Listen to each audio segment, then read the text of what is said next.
ഇത്തവണത്തെ ലോക്സഭാ തെരഞ്ഞെടുപ്പിൽ ഏവരെയും ഞെട്ടിച്ചുകൊണ്ട് ബി.ജെ.പി. കേരളത്തിൽ ഒരു സീറ്റ് നേടുക മാത്രമല്ല 11 നിയമസഭാ മണ്ഡലങ്ങൾ ഒന്നാമതെത്തുകയും 8 രണ്ടാമതെത്തുകയും ചെയ്തൊരു സാഹചര്യം.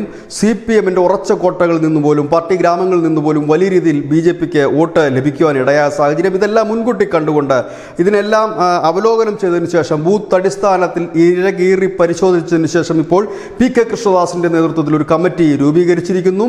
CPM-ന്റെ അസംതൃപ്തരായ അണികളെയും നേതാക്കളെയും ബി.ജെ.പിയിലേക്ക് എത്തിക്കാനുള്ള നീക്കമാണ് ഇപ്പോൾ ആരംഭിച്ചിരിക്കുന്നത്. CPM-ൽ നിന്ന് മാത്രമല്ല, CPM-ന്റെ പോഷക സംഘടനകൾ, അതുപോലെ തന്നെ അനുബന്ധ സർവീസ് സംഘടനകൾ, താഴെ തട്ടിൽ ഉള്ള അവരുടെ അസംതൃപ്തരായ പ്രവർത്തകർ, ഇവരെയെല്ലാം ബി.ജെ.പിയിൽ എത്തിക്കുന്നതിനുള്ളൊരു സ്ക്വാഡാണ് ഇപ്പോൾ രൂപം കൊടുത്തിരിക്കുന്നത്. P.K. കൃഷ്ണദാസിനാണ് ഇതിൻ്റെ ചുമതല ഇപ്പോൾ നൽകിയിരിക്കുന്നത്. ഏതായാലും കേന്ദ്രം വളരെ സജീവമായി തന്നെ ഇതിൽ ഇടപെട്ടിരിക്കുന്നു എന്ന് തന്നെ നമുക്ക് പറയേണ്ടി വരും. അതായത് CPM-ന്റെ പാർട്ടി ഗ്രാമങ്ങളിൽ കടന്നു കയറാൻ ബി.ജെ.പി. നീക്കം ആരംഭിച്ചിരിക്കുന്നു. News desk news India Malayalam.